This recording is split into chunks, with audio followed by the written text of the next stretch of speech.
Frank Mecklenburg from the Leo Baeck Institute.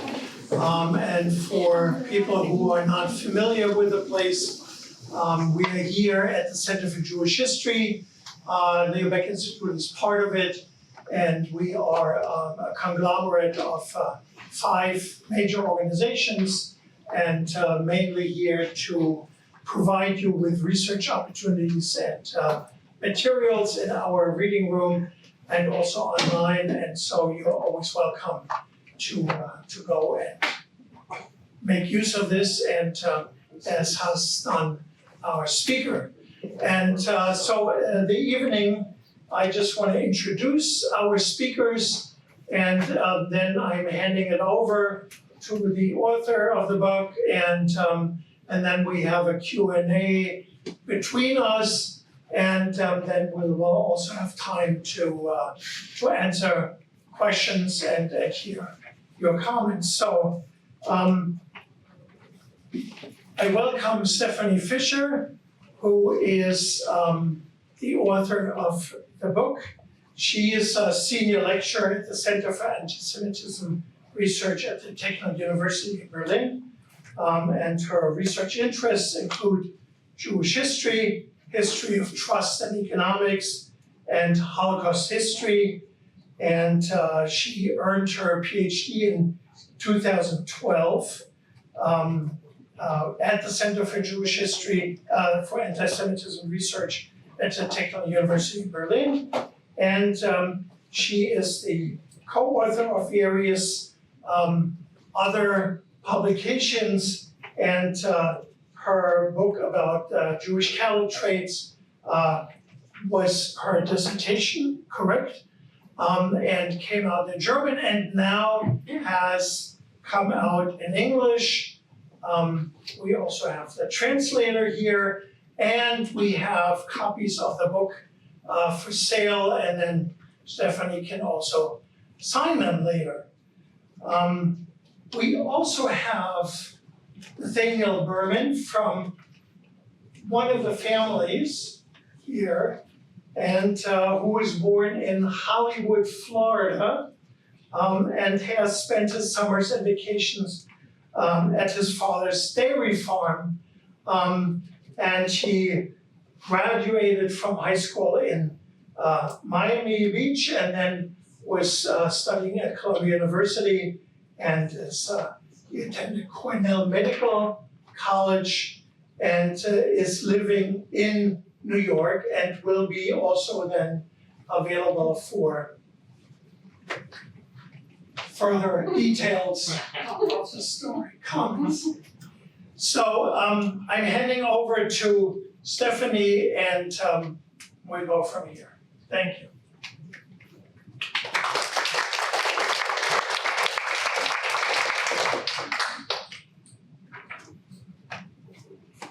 So first of all, thank you so much, Frank, for inviting me to present my book here at the Leo Baeck Institute and at the Center for Jewish History in New York. It's been wonderful to be here and be back again.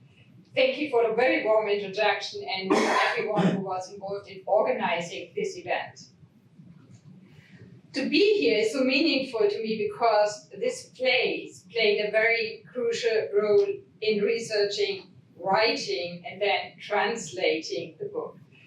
First, I spent here several weeks as a grad student researching documents about Jewish cattle traders and also interviewing people whose families played a big role in the cattle business.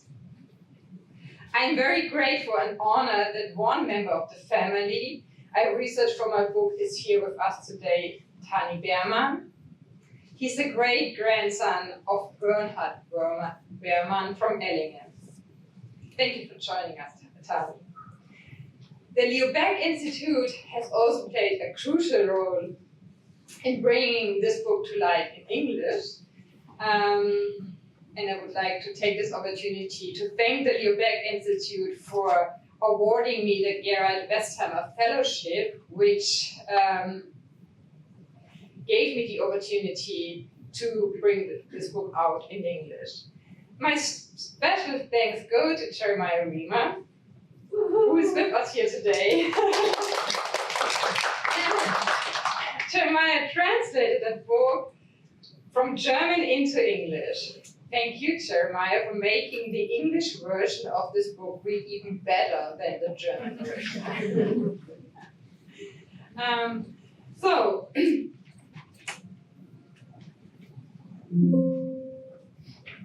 let me start with a brief story from the Berman family, the family of our co-panelist Tani Berman.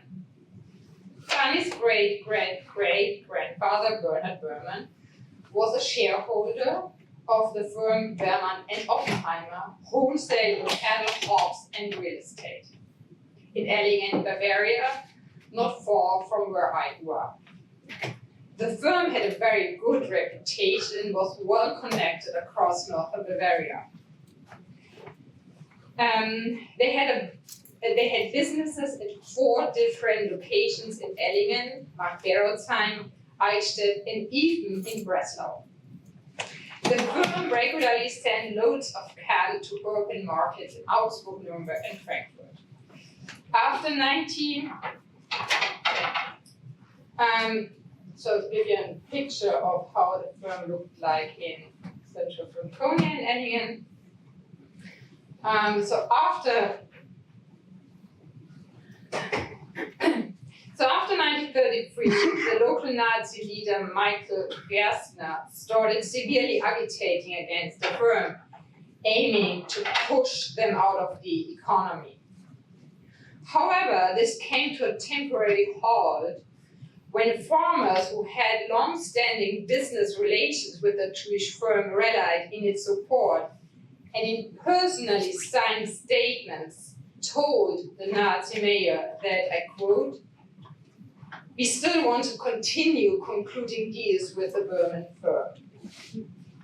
Statements like these from farmers testify to the close business bonds between the Jewish cattle trading firms and the farming society. It was these kinds of statements that prompted me to start analyzing the role Jews played in the rural economy in general and in the cattle trading business in particular. A business often defined as shady and aiming to exploit farmers. In my book, I show how these bonds were based on a level of trust between Jewish cattle traders and farmers that not even incessant Nazi attacks could break.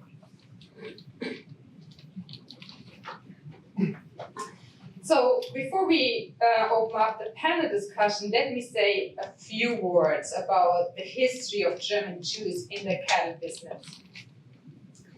So until settlement and occupational restrictions were lifted during the process of emancipation, the majority of Jews made a living as peddlers, traders, or merchants. In the countryside, this chiefly amounted to trade in agricultural products, such as hops and grain, but also in livestock, and this could include chicken, sheep, cattle, and horses. Cattle dealing in particular was quite widespread among Jews living in rural areas. A legend even has it, by way of stories passed down orally, that the majority. While many Jews left their villages for larger German cities or emigrated to America during the process of emancipation, the rural Jews who remained continued to follow traditional patterns of living. Jewish cattle traders operated on both sides of the livestock market as buyers and sellers. They supplied their communities with kosher meat and often combined trading in cattle with kosher butchering. As cattle leaders, they also provided farmers with the domestic livestock necessary to work the fields. As the motorization of the agriculture was still in its infancy in the 1920s and 1930s. tractors only become affordable for medium and small scale farmers after the war in the 1960s. So the livestock we are talking here about is mostly productive livestock and not beef cattle. So traditionally, the cattle trade came with many economic risks for all parties involved. In the interwar period, most farmers were unable to pay cash for their working animals. Therefore, they depended on the cattle traders' willingness to grant them loans. The farmer's dependence on credit put the cattle trader in a very sensitive position. On the one hand, he was the man who provided farmers with the cattle they needed, but on the other, he was the one who would repossess the cattle if farmers proved unable to pay back their debts. In other words, Jewish cattle traders depended on farmers' economic ability to pay back their debts, and farmers in turn depended on a dealer's willingness to grant them credit. As buyers and sellers of cattle and as creditors, these rural traders helped shape the way peasants on small and medium-sized farms lived and conducted business in the German countryside.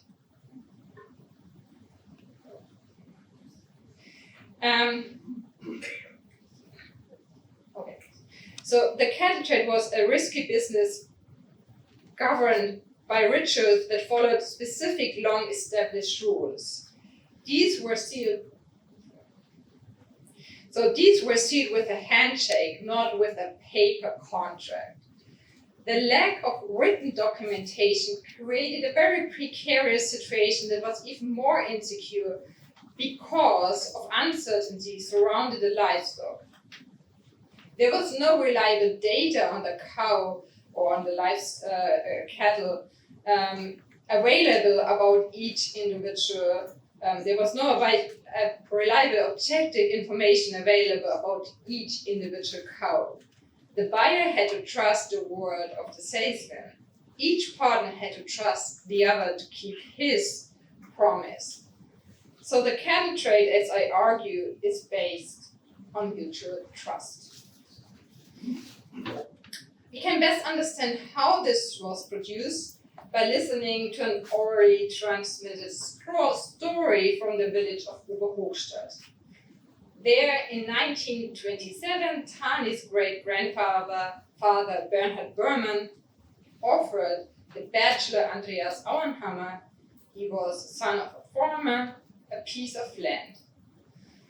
And this piece of land was located in a very good position to his family farm, and it promised to be advantageous in many ways to Auenhammer.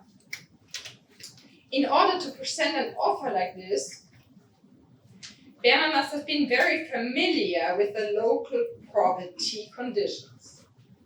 So Auenhammer initially rejected the offer, since as an unmarried man, at the time he had no liquidity. According to oral sources, now Berman answered, I quote, "I said you're taking the field, not buying. You're taking the field.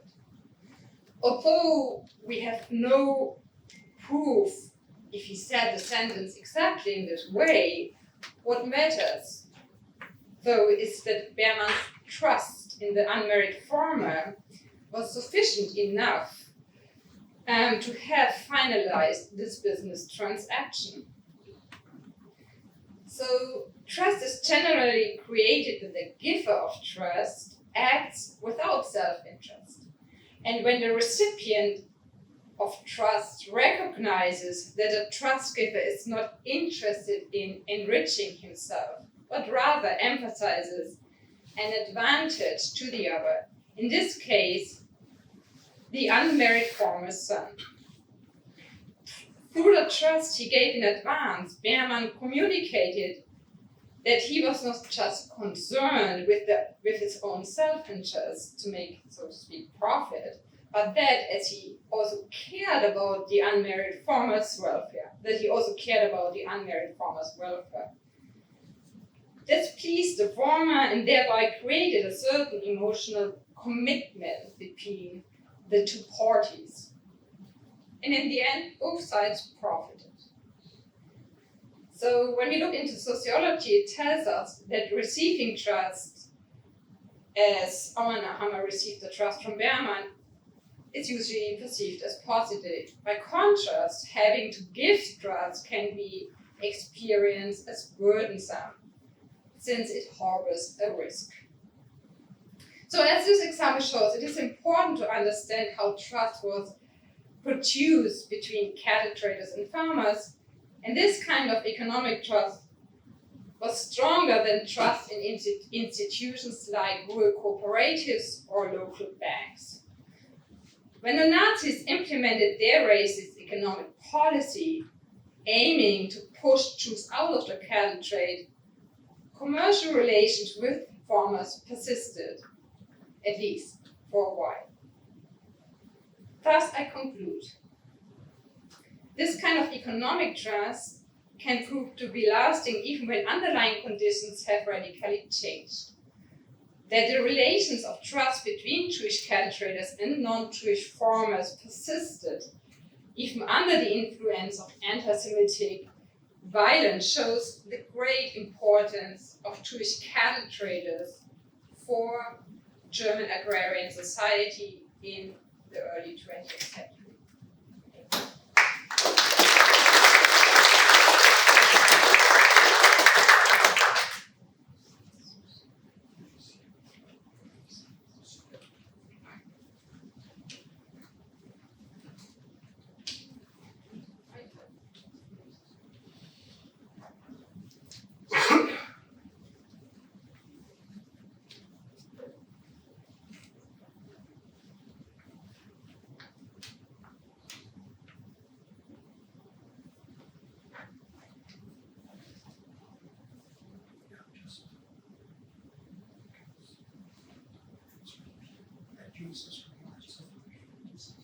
So the microphone works.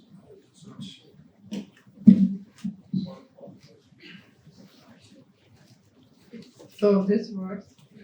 Well, let me borrow this one. So thank you, Stefanie, and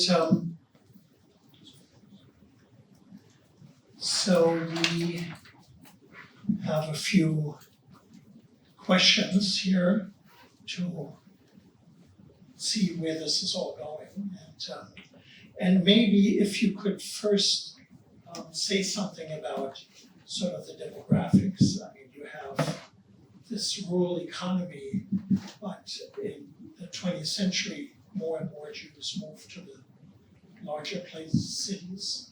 What did this do to the cattle trade?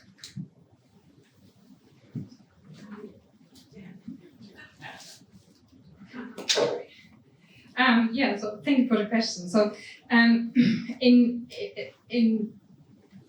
German lands, we experienced with the beginning of the emancipation a rapid urbanization process of the Jewish population, much more than the general population. So the Jewish population urbanizes more rapidly than the general population, and so there is this tendency to look at those Jews who moved to the big cities in German Jewish history.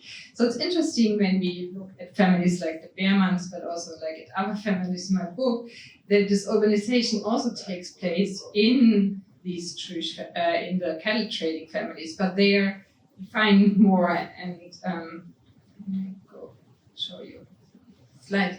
Like if you look at the Mann family from the city or town of Rotenburg ob der Taube, they lived before 1871 in a small village called Emmetshofen. So this is really a village, like farming society in a very small Jewish community.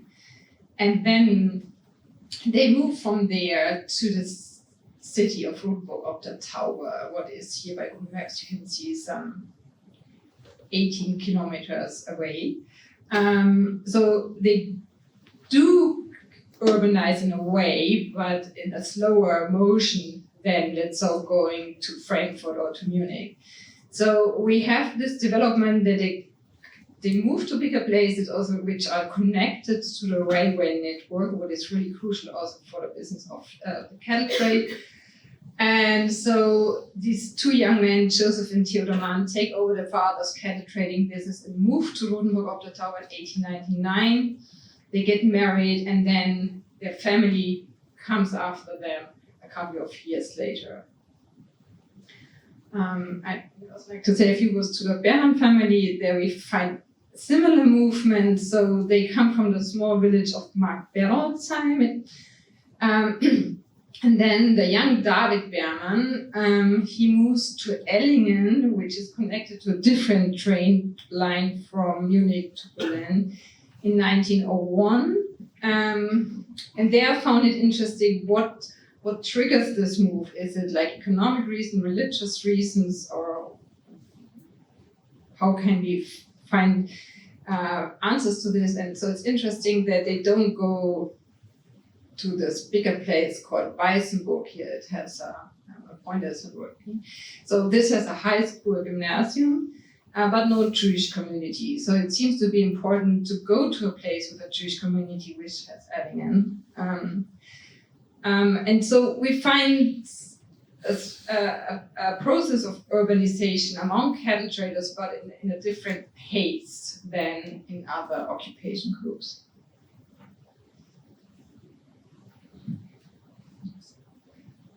And then of course the question, so this is going through the 1920s, the 1930s to a degree. So what happens when the Nazis take on, and you said there is a certain defiance of the Nazi rule, but can you say more detail? So the interesting thing is that the Nazis already started attacking cattle traders already before 1933 at local cattle markets. In particular, so they would go to cattle markets where a big number of the traders were Jews. But it's always important to know not all traders were Jews, but a big number of the traders were Jews. And the Nazis would go to these local markets, handed out the Stürmer to farmers, trying to dissolve, to rupture their relationships with the farmers. And it's interesting to see that these markets didn't work well. So there was a social dynamic that these attacks did not reside in like the farming society didn't really respond to these attacks. Doesn't mean they were not anti-Semitic, but at least so these cattle markets had their own functioning, their own rules and cultural codes. And this, of course, changes after 1933. It changes slowly, it changes rapidly, but we can also see that then the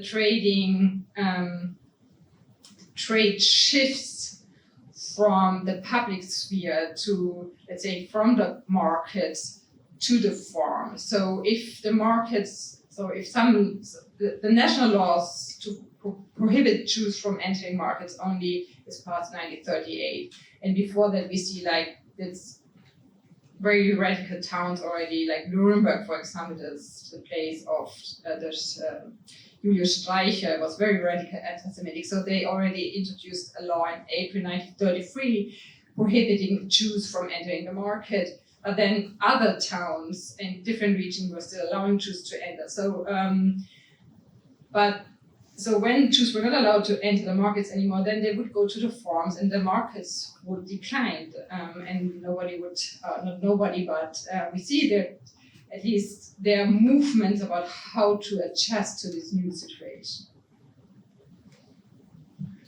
And so before we come to the kind of key question of the concept of trust, I just was wondering, these are also family businesses, and what was the role of women in this? So this is Betty Berman, the great wife of Bernhard Berman, in Ellingen. And so I argue in my book that part of how trust was created, produced, is also by the way how the businesses were structured and organized. And when I found it really interesting to look at the women in the business, because there you can also see different level of, if you want to say, modernization or becoming bourgeois, becoming bürgerlich. So in the smaller businesses, the women were working in the business, meaning when the men were out in the Medina, in the area, going to the farmers, the women were actually the one who also took care of the fields, who fed the cows in the stable. They worked in the fields. And so they did everything, like say in the back office. They operated the whole business from at home. Some already had telephones, so they would pick up the phone and speak to customers and so on. So in the more middle class businesses, we see that women did not work anymore in the businesses. So these women became housewives, as was a symbol for middle class, for becoming bürgerlich. And these women, they fulfilled the typical role as a housewife. They cared for the children, and they had a maid who took care of all the other work, and they had enough employees like stable lads, and so on, helpers are in the business who would then carry out these tasks.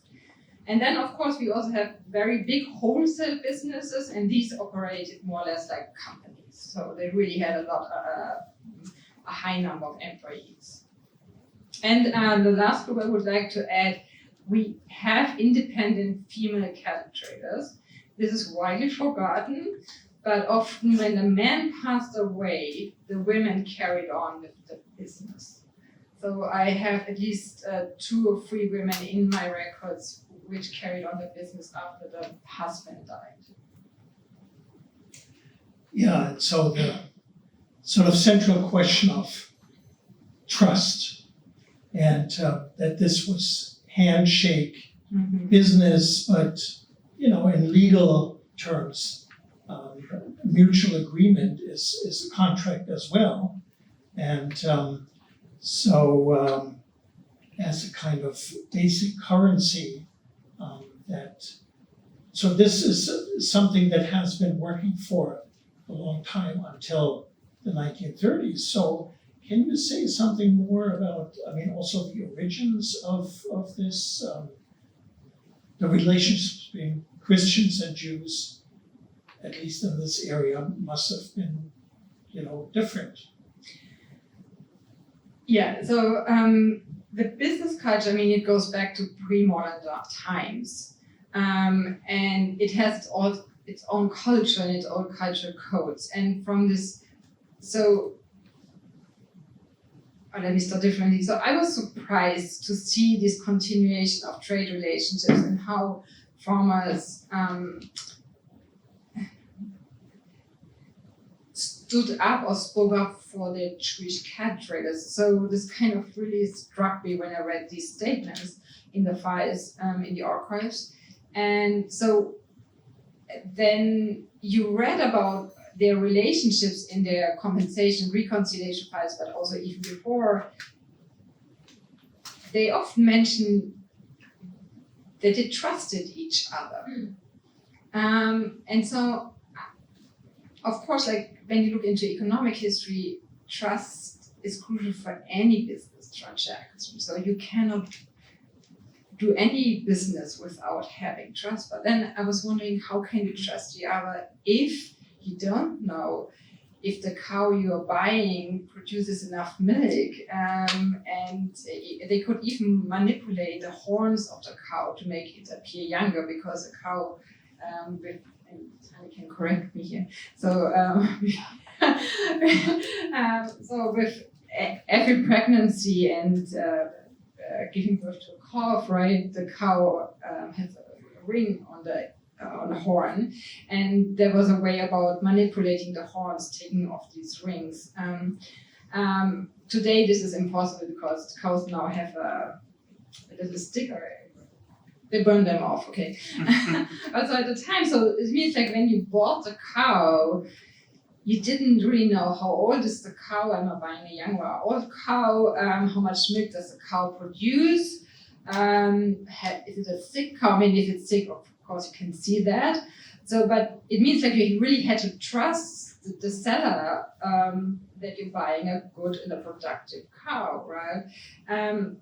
And so I found it interesting, how did they create this trust among each other? And given this history of anti-Semitism in Europe, and knowing that farmers were not less anti-Semitic than any other group probably, it was interesting when I listened also to old farmers, how did they create this relationship? So they said like, it's about how the dealer looks like, it's about the way he dresses, but it's also about how a trade came about, how they entered the barns, started a conversation among each other, and then entering into a trade situation. So, and I think this is really something very particular to a cattle trade, and as Frank said, it was a handshake business, so you had, the handshake was legally binding, and it's so until today. So you had to trust the word of the other person in order to make a deal.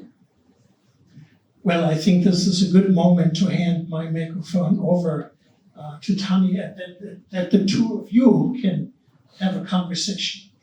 I just want to add, my father, who's a dairy farmer, not a cattle dealer, but he used to go buy and sell cows with my grandfather, and he talked about how they would sit and he would walk into a farm and just talk for 45 minutes about nothing or everything.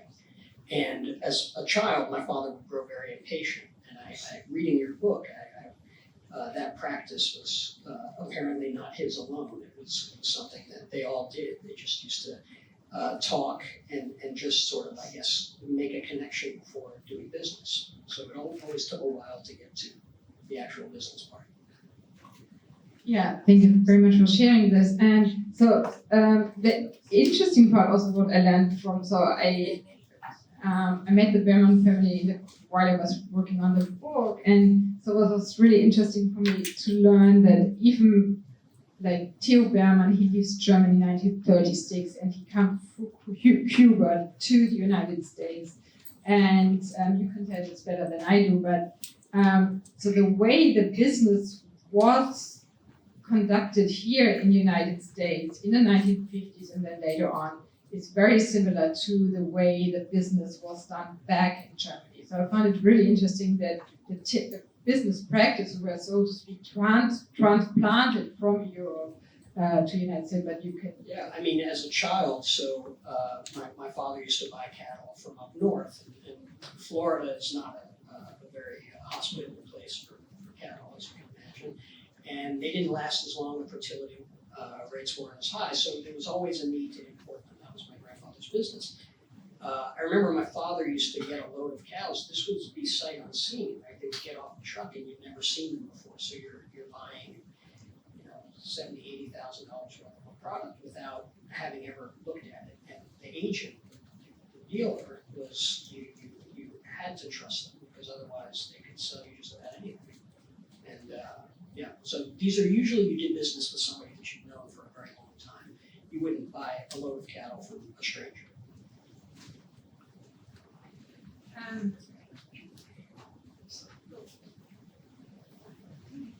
Okay, I see hands.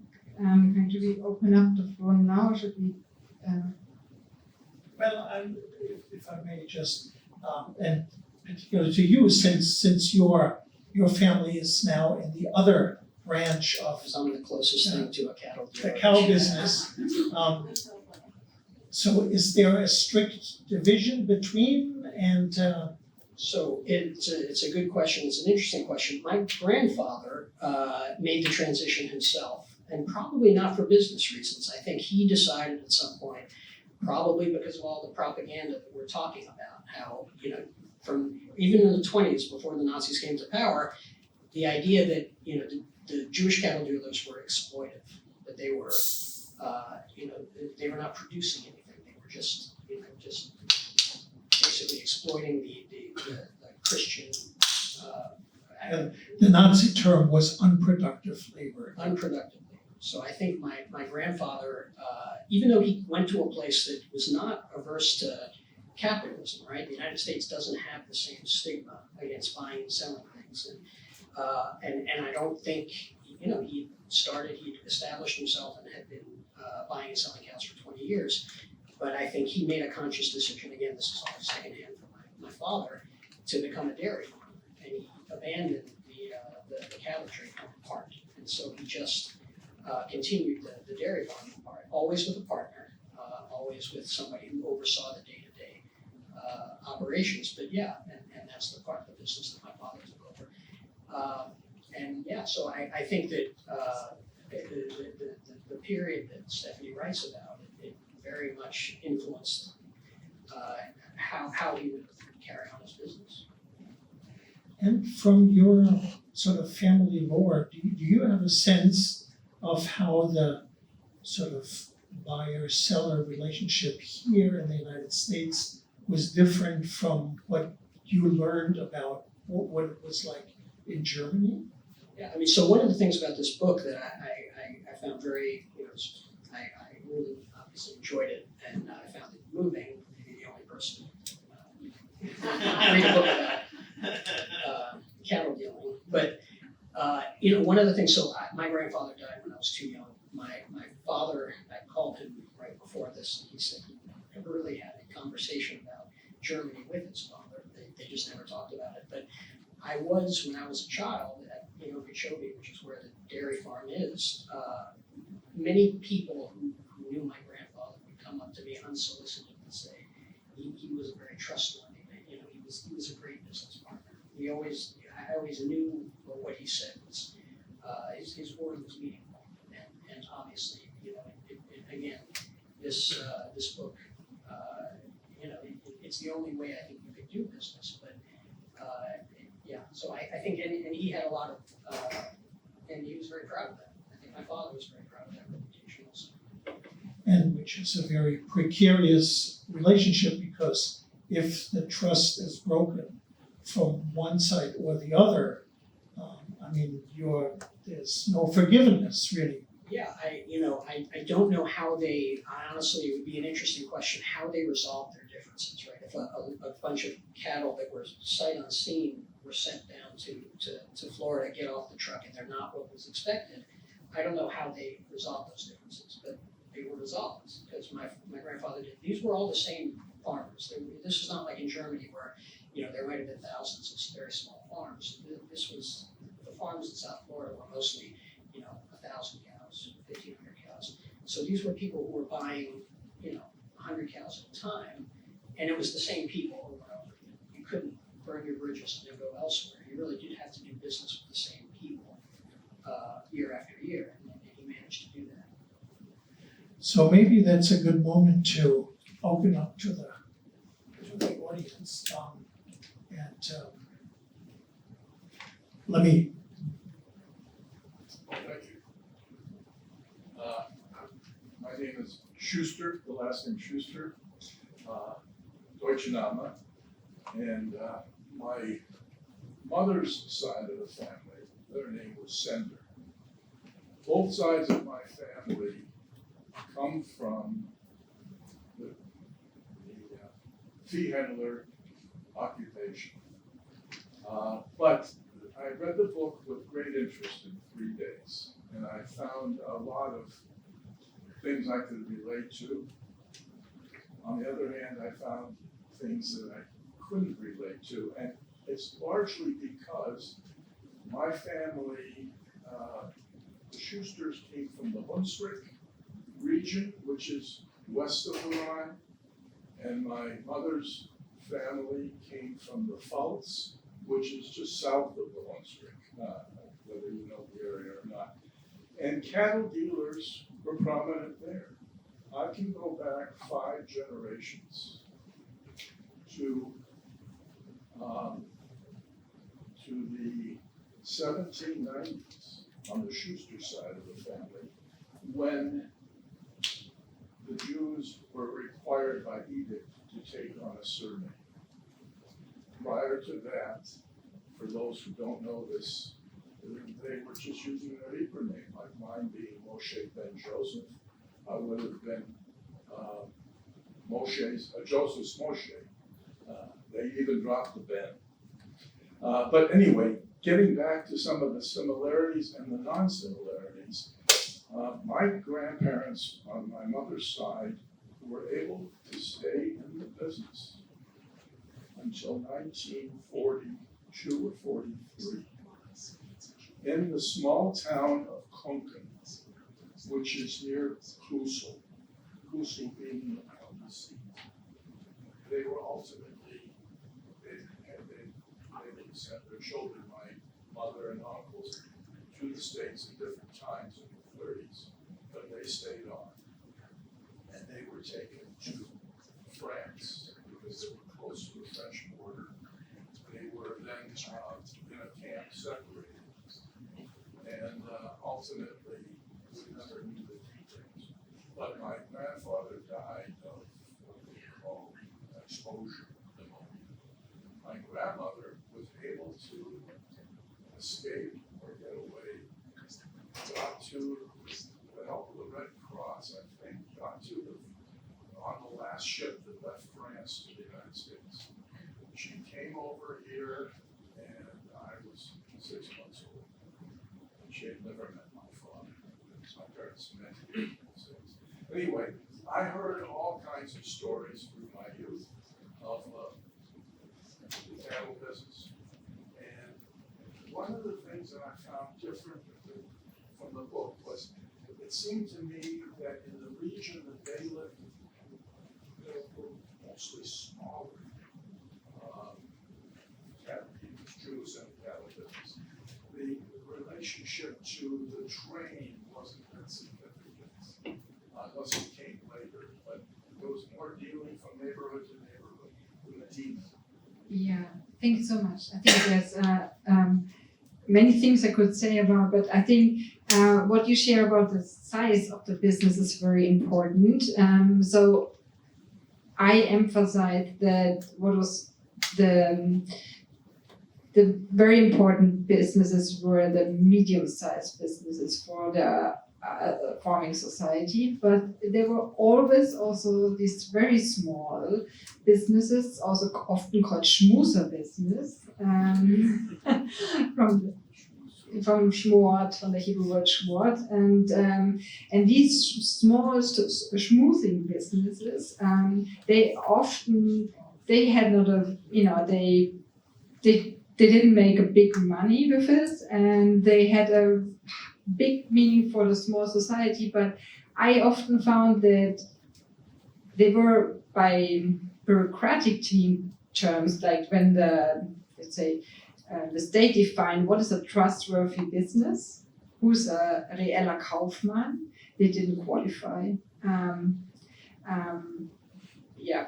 This is a different discussion, but thank you very much for sharing this story.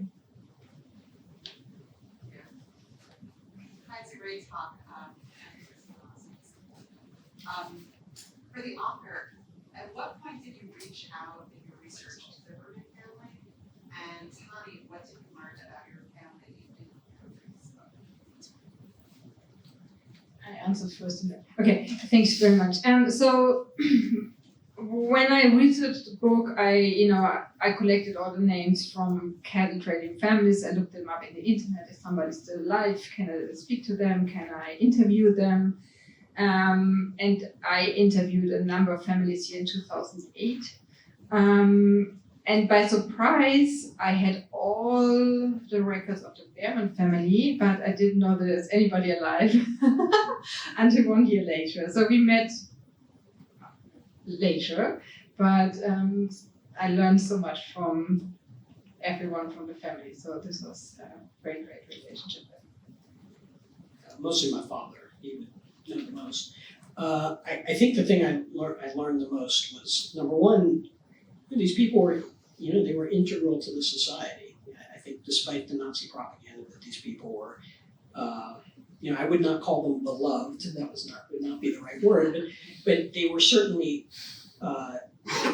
when they withstood, their business withstood decades of anti-Semitic propaganda and really, 6-7 years of formal, the efforts that were made, the formal legal efforts that were made to exclude them from business that failed because there was no one else to do this very essential task, right?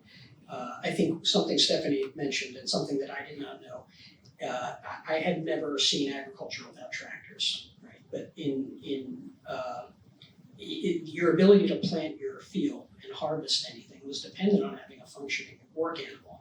And so a farmer this was not this was not something that they could just forego. They needed this animal, and they didn't have liquidity to buy this animal, and so they needed somebody who could provide this animal so that the crop could be planted and then the crop could be harvested. And it was certainly something I had not given much thought to.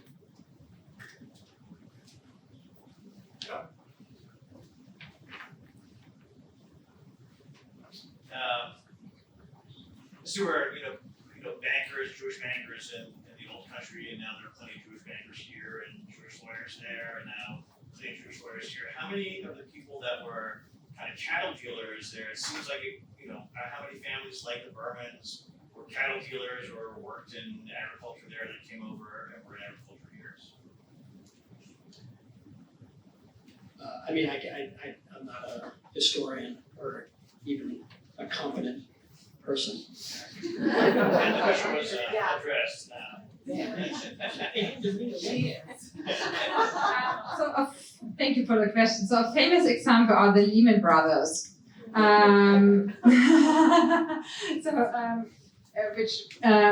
the famous Lehman Brothers bank here. So they come from a cattle trading tradition in Germany, and once they came from Germany to US, they went through the cotton business to the banking business, but their tradition is in the cattle trading business. And so we have many banks actually going back to the cattle trading business.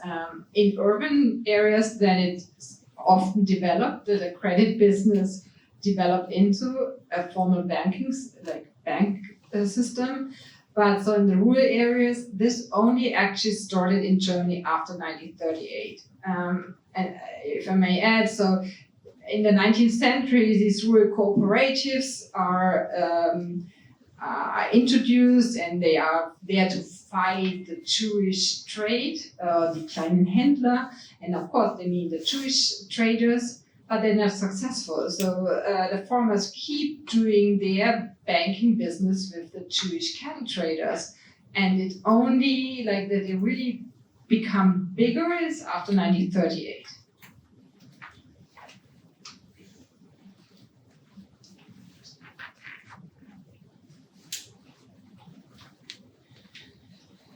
Thank you. I'm going to ask a question, but I had to come in late, so it's possible.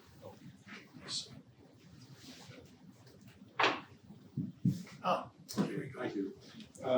Unfortunately, I had to come in late, so perhaps my question was already answered. But it so happens that my older son, he's a pediatric neurologist, but his hobby is Yiddish, and he can read, write, and speak in every dialect of Yiddish differently, including extinct dialects like West Yiddish. And he has at home a book which might interest you. I don't know if you're familiar with it, but it's a book meant either for cattle dealers, but possibly horse dealers also. And it's a book in German published before the Nazi period, published so that non-Jewish cattle dealers can understand the Yiddish phrases that are used by the Jews that they're doing business with. And he has this curious book. I've looked at it at home. So it's a translation basically of Yiddish or Near Yiddish into more formal German, so as to make it possible for Christians to deal with the Jewish business dealers that they're interacting with. So I was just curious if you were familiar with that. Yeah, thank you so much. Thank you for bringing this up. I'm searching for the pointer because I do have a copy of one of these dictionaries here in the slides. I don't know, Frank, you know where's the pointer?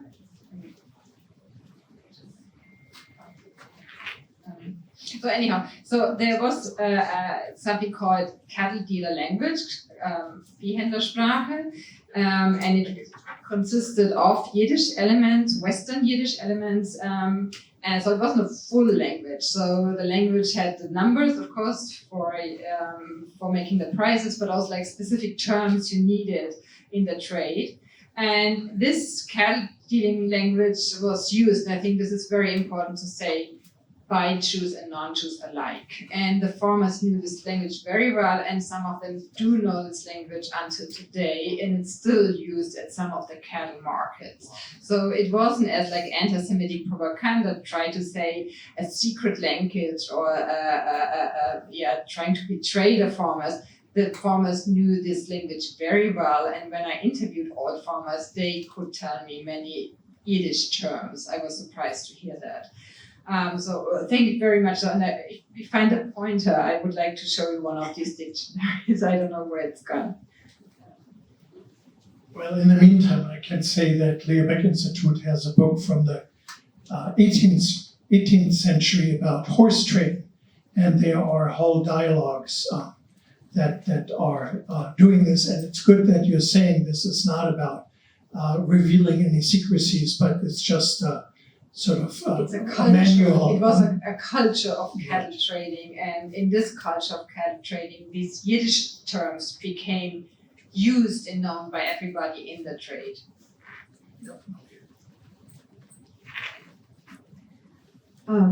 Yes, thank you.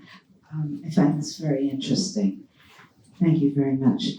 I'm just curious about the lack of documents in terms of sealing the deal. Is that something that was the case only among the Jewish cattle traders, or it was the entire industry? And what's the reasoning behind this? So it's a business which goes back to pre-modern times, and it just did not change or adapt to modern times, meaning to consolidate a trade with a written contract. It just did not change until after the war, and I think like even today what I learned, a handshake is legally binding.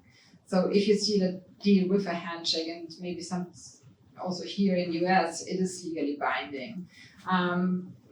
So again, I think it says a lot about the culture of this business.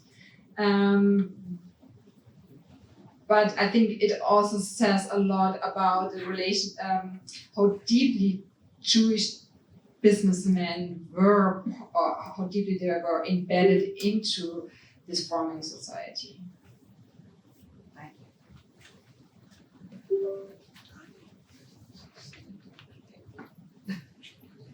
So I just wonder, how did you know that this is unique to this culture? How do you know that if you don't know every single other business that went on? And that's one question, and it's related. The second question is, when you went into this research, did you already know there was this beautiful trust movement going on, or did you find that out as you were going? So again, I started out coming from Holocaust studies when I started this research.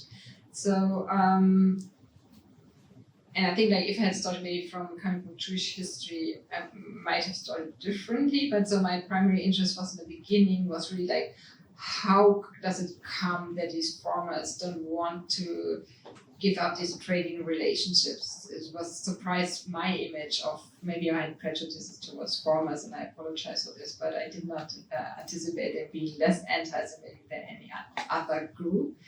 And so the trust came up in the sources, not literally, but like in between the sources, and also like in any interview I did with farmers or former Jewish cattle traders. And if there were also other business, definitely it applies to the horse trade, of course. I don't know of any other business, which is also like is so risky because it's a living commodity you are trying to buy. Right? So, but maybe somebody else can.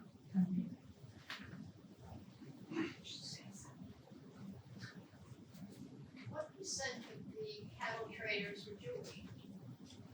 Thank you very much for this question. I think it's really important because in the literature, even like in the academic literature, you find that people argue all cattle traders were Jews or the majority were Jews. So I started out counting them. So the first thing I did, I counted them. And so I came to, for at least the area I studied, that from all cattle traders in 1929, 1930, 37% were Jewish. So what does it mean? Almost more than 62% were non-Jewish. So when people said there were no other than Jewish traders, so we can only sell our cows with Jews, so I'm surprised there were non-Jews. What are you talking about? So what I found out then is that the Jews had a big, so the Jewish business, there were many Jewish businesses among these medium-sized businesses, and the Christians had the majority of the Christian traders were actually these very small businesses, often pub owners or butchers, who would then also sell and deal with some cows. So there were some characteristics I only found among the Jewish businesses, but still, again, it's very important to say they were always also non-Jewish traders. So they were competitors, yeah. I'm just curious about.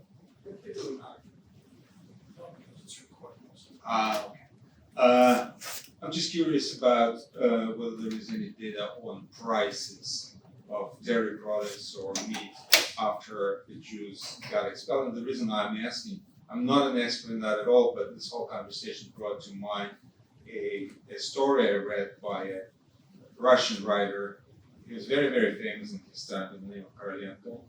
And he's talking about not about the cattle traders, but about traders in kind of manufactured items like knives and so on.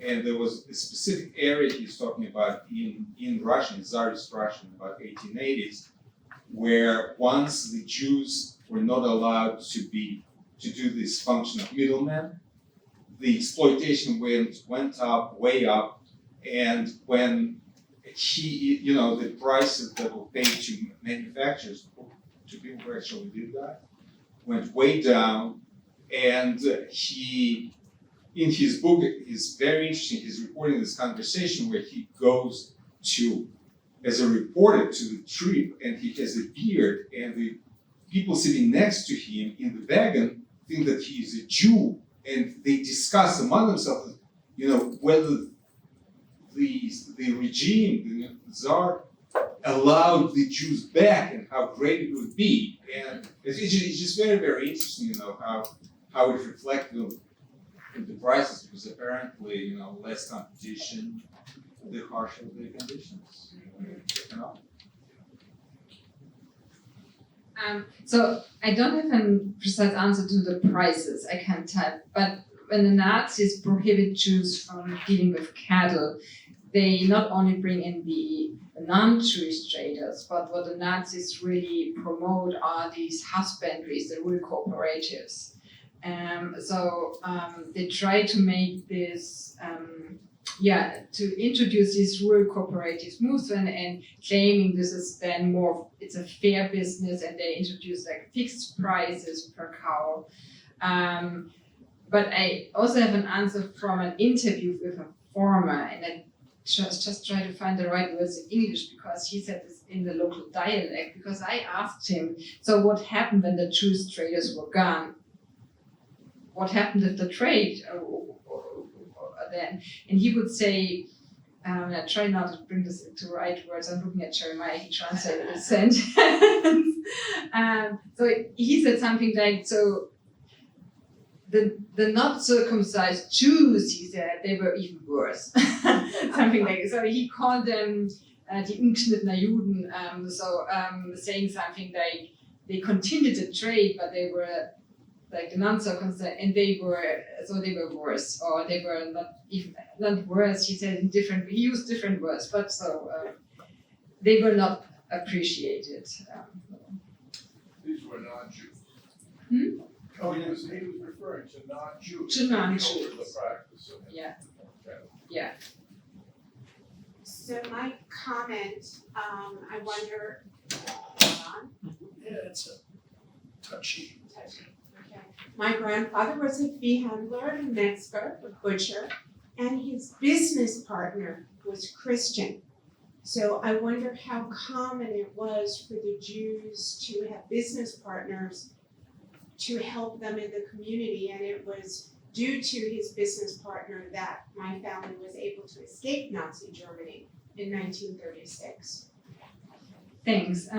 I found this was the businesses I studied. I only found one business with a Christian business partner, but I think like also the Berman family in Florida, and as you said, your father or the grandfathers, he started cooperating with. Maybe you can explain the story better because I think this is really important.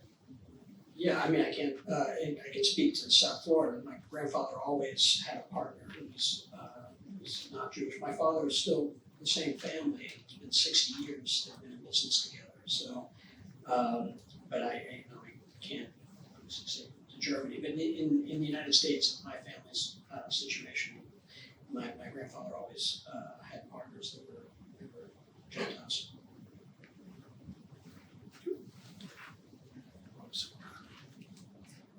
Perfect. I just wanted to share that my father was a cattle dealer, and they lived in Connecticut, and there were probably over a dozen cattle dealers who left small towns in different parts of Germany.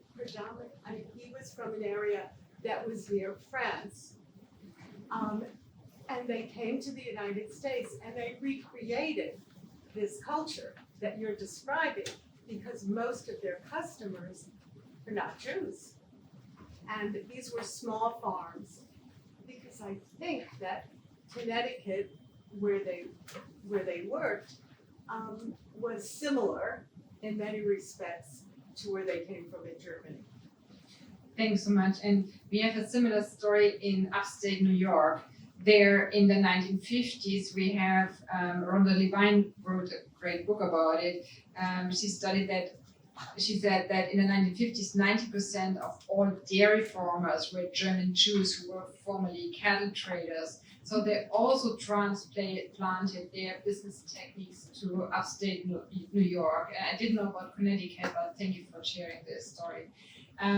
It was really interesting to see that also when we talk about the migration history of Jews from Germany, that some even tried to take their cows with them. There is a whole kibbutz in northern Israel, Shavit Zion. It's the only village. It's from it must be Swabia or Württemberg, Rexingen. Hauptrexingen, they were all the cattle traders, and they took the whole village from Hauptrexingen, took their cows, brought them to back then Palestine, and founded a kibbutz Shavit Zion. And they also went from cattle trading into the dairy industry. But often the cows did not survive because these Frisian cows did not make, the climate in Palestine was somehow different. Thank you for this really interesting history. I have two separate points. The first is when I first came to the Leo Baeck Institute, which is decades and decades ago. It was on Lexington, it was on 73rd Street, and you walked up these round stairs, and there were Nobel Prize winner pictures on all the stairs and going up into the library. And I come from a family, my mother's side is cattle dealers, my father's side was horse dealers. And I kept thinking, oh my God, what am I doing here? You know, all of these Nobel Prize winners. And then as I got more into German Jewish history, I realized Leo Beck had its own fantasies. And I'm so happy that this is happening now and that you're able to tell this story and that there's a nice group of people who are interested, because the early decades were full of Nobel Prize winners and it got a little boring. That's the first thing. The second thing, this is not working. This was about the rural economy, because their question was about non-Jewish partners. But there were also, I imagine, lots of non-Jewish workers who worked with the cattle dealers. So that my grandfather stayed way through 1938 because his helper wasn't Jewish. And when my grandfather felt that it was a little dangerous to go to particular farmers in particular areas, the helper went. When the helper got beaten up, that's when the whole business stopped. And when my grandfather said, it's not good for him, it's not good for us, and they were able to get out. So I just wonder, in terms of the rural economy, there must have been a lot of hiring of non-Jewish helpers. Thanks so much for bringing this up. It's so important. I also found a pointer. So, but so all these businesses had a high number of helpers, and often also these schmoozers were in fact non-Jewish helpers who went to the farm, checking out does the farmer need a cow or not, and then the trader would come later. And these helpers often also took over the business of. So they were the Aryanizers in many cases. It has to be said, but bring in the Berman family again. They, of course, the Berman also had a number of helpers, and over the course of the last 10 years, since we had dialogue going on between the family and the people living there in the town, all of a sudden an old man came up, approaching me and the sister of Tani, Daphna, and said he was a young boy and he was beaten up in the street as a Judenknecht, somebody who has the Jews, because when Bernhard was in a local prison in Schutzhaft, in protective custody, they brought him food. And this story stays with him until today, and he's been in contact now with your family for a number of years because he's still living with this experience to be stigmatized as a Judenknecht, as somebody who's working for the Jewish firm. And do you want to add something to this? Yeah, only that, I think one of these relationships actually, I think ironically allowed a lot of these families to stay much longer than they otherwise would have. Because I think some of the, my mom's family, who were in Hamburg or Frankfurt, they already, they couldn't really work. It's 1934, 1935, so they knew it was time to leave. I think that, the Jews in these small towns, because of these relationships, were able to last a little longer. Okay, thank you.